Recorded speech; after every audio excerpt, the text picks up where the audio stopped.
Hi, this is attorney Adul. I'm standing in front of my own bedroom at home.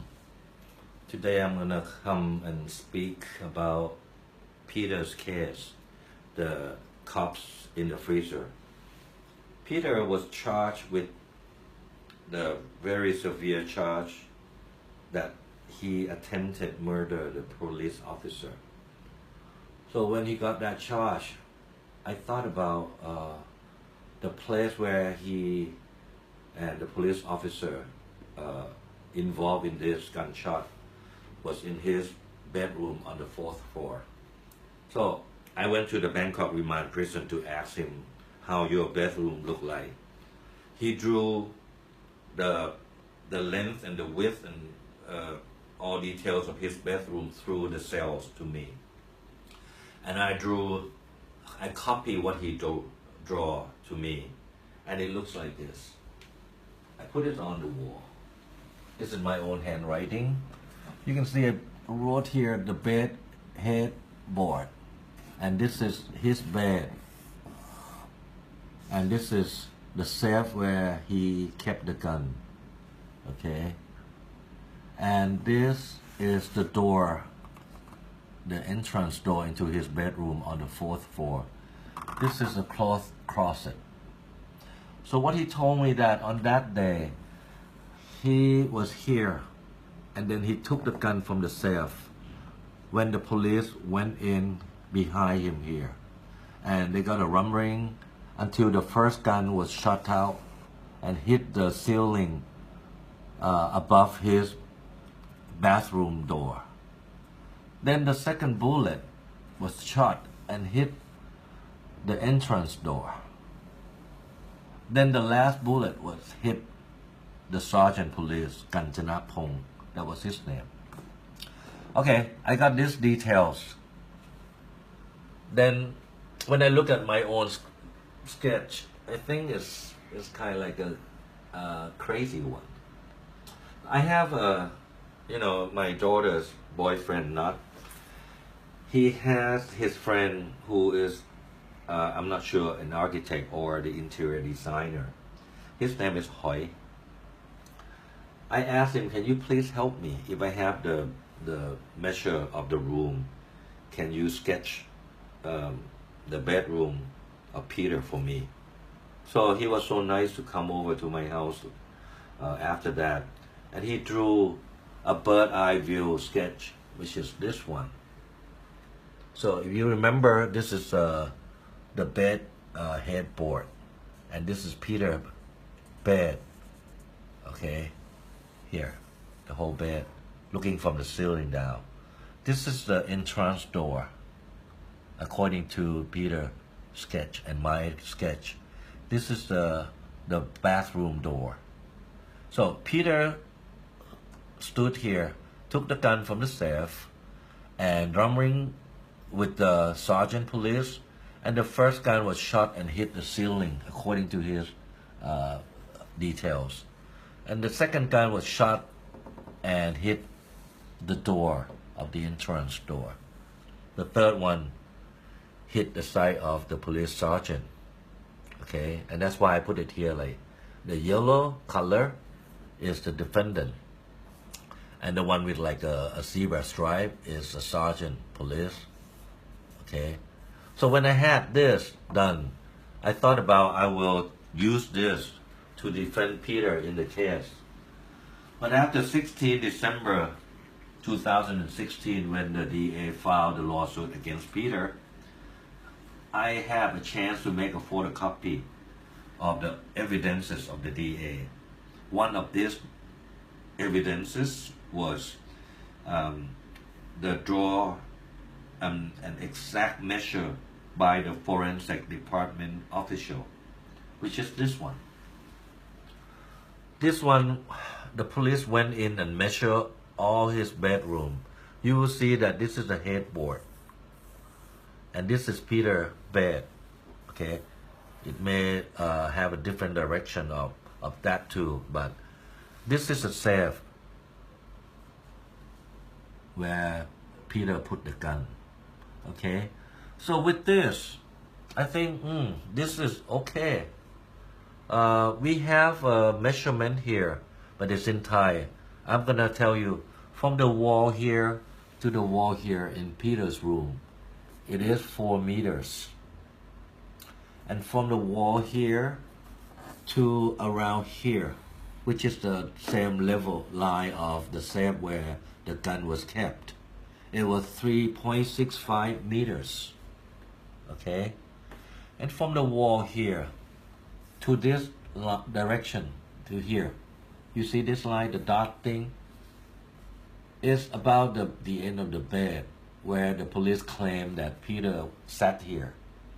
So if I want to know what is the distance between the bed and the safe, I should take the 3.65 meters here subtracted by 2.7 meter here, right? Am I correct? I think so. So let's see, what is that? I have a calculator here. Now I'm going to take the 3.65 meters subtracted by 2.7, 95 centimeters. So now I find the length of this from the bed to the safe is 95 centimeters. But what I still don't find is what is the length of Peter's arm if he sits here.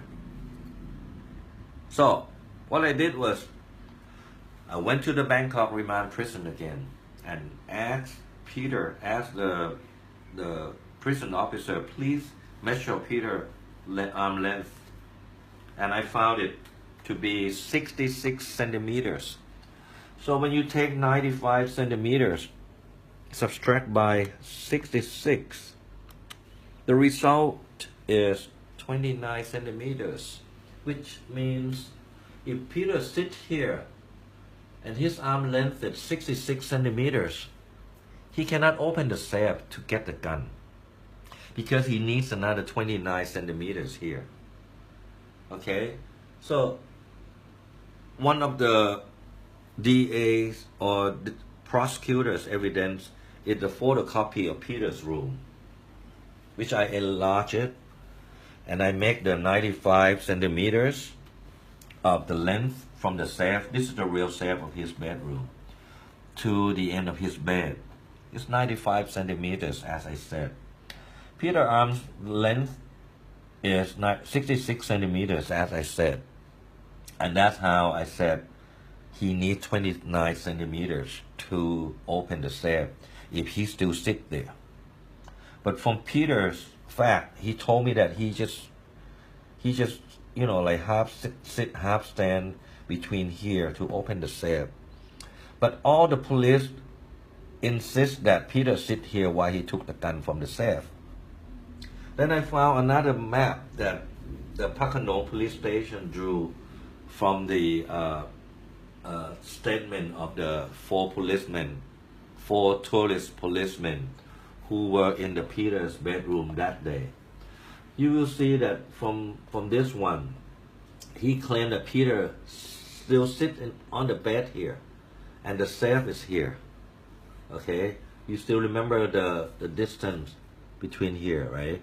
95 centimeters. Peter's arm length is 66, so he needs 29 centimeters.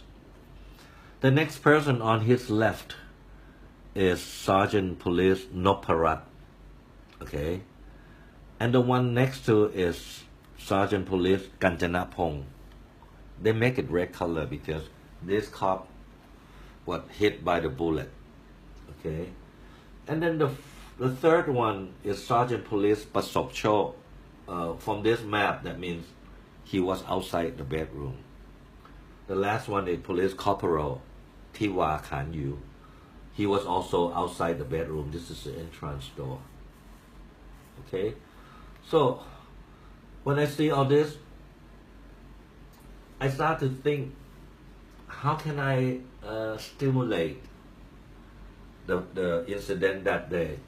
I can't go into this room because now the police seal it. The only way is to try to stimulate the incident by, I think my bedroom has things similar to this safe and bed. Let's come in. You see my refrigerator in my bedroom. You can see that the door is swing to the right hand, same way as the safe in Peter's bedroom. That's my refrigerator. I'm going to use this one to see if Peter sits on the bed, is it possible for him to open the safe, as the police said. I have my measure tape here. Let me see, if I make it 95 centimeter, it's going to be here, 95 centimeter.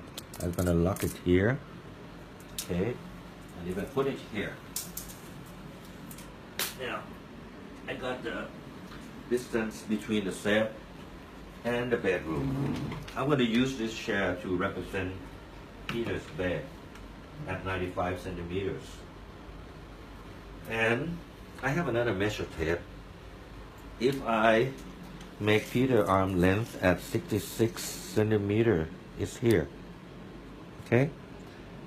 I'm going to put it here, and I'm going to sit here as if I were Peter. And when measure from 66 centimeter to the safe, yes, you can see the 29 centimeters that Peter cannot reach the safe. Okay? The only way he could is to move his bed to the 66 centimeters down here. See? 66. Same length of his arm. Then he can open the safe. See this? Okay. I found the first fact that no matter how the police insist that he sit on his bed and open the safe, I think this one is not possible. I'm going to use this to cross-examine the police who insist to say this. But any police that say, okay, Peter got up from his bed and then, come down, open the safe, you okay, you're a good cop. You testify correctly. Now, back to this. Let's say that's the first thing that Peter has to stand, open the safe. I'm going to open the safe. The next thing is that the police said that Peter used his left arm to take the gun. Okay? Remember this. Sergeant Noparat stood here on his left arm. Sergeant Kanjanapong stood in front of the entrance door, that direction. Sergeant Pasopchok was outside the bedroom, and Police Corporal Tiwa also was outside the bedroom. If Peter opened the safe and take the gun from his left hand, okay, you see what happened? He should have shot this guy who stood on his right hand side, right? Or here, shoot the police there.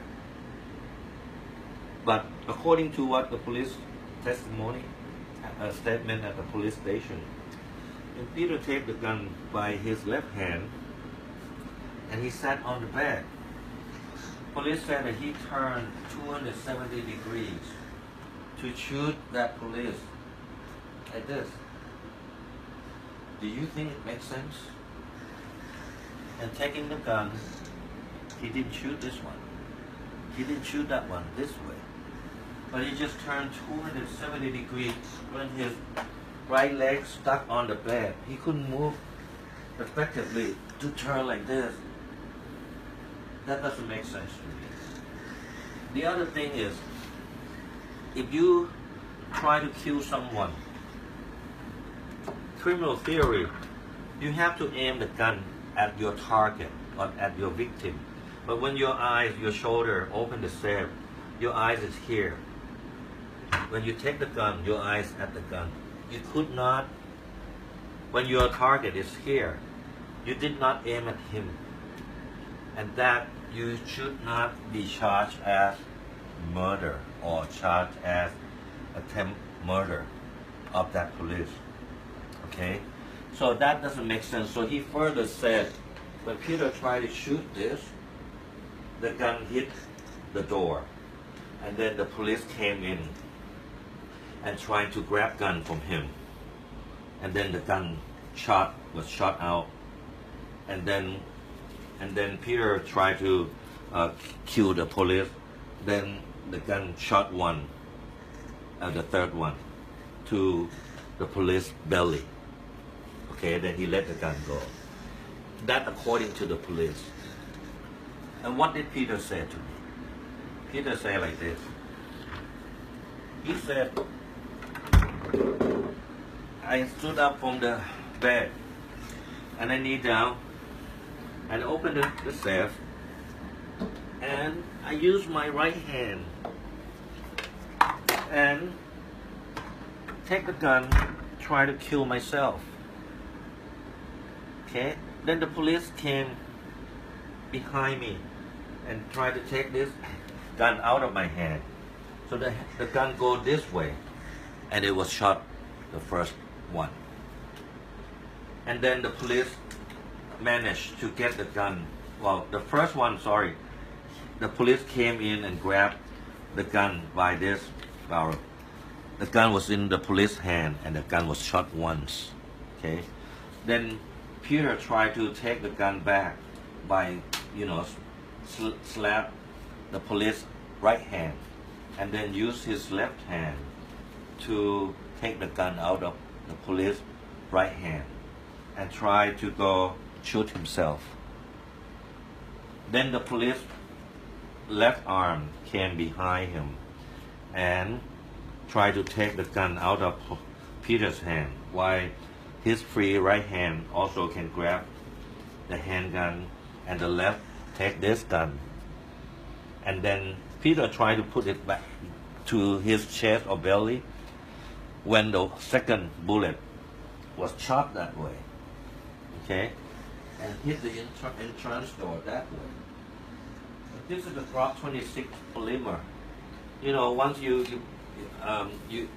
can shoot the whole magazine, like bang, bang, bang, like this. So when the second one was shot down, the third one followed within a second. This third one hit the police, side here.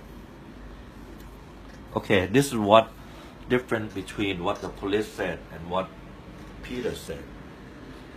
But let's see who said the truth. Nobody knows, but we can tell by what the forensic department officer found in the bedroom.